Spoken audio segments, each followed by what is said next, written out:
कोकणातील प्रत्येक अपडेट जाणून घेण्यासाठी आजच माझे कोकणच्या सोशल मीडिया प्लॅटफॉर्मला लाईक, फॉलो आणि सबस्क्राईब करा।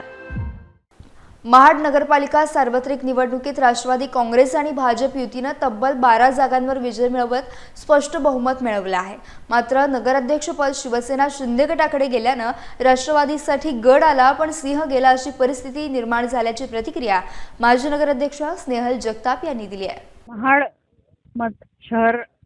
शहरातल्या सर्व नागरिकांनी जो काही या निवडणुकीच्या माध्यमातून अनपेक्षित असा जरी निकाल असला तरी सुद्धा जी काही त्यांनी आम्हाला माझ्या 12 नगरसेवकांना युतीच्या संधी दिलेली आहे त्याच्यासाठी मी मनापासूनचे त्यांना धन्यवाद देते, त्यांचे आभार मानते। गड आला पण सिंह गेला हेच एक मनामध्ये खंत राहिलेली आहे।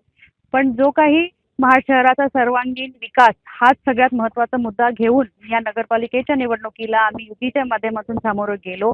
तोच प्रमुख अजेंडा घेऊन महाड शहरामध्ये कुठल्याही परिस्थितीमध्ये सर्वाधिक विकास या महाड शहराचा नक्कीच होईल हा विश्वास मी आपल्या माध्यमातून सर्व नागरिकांना देते।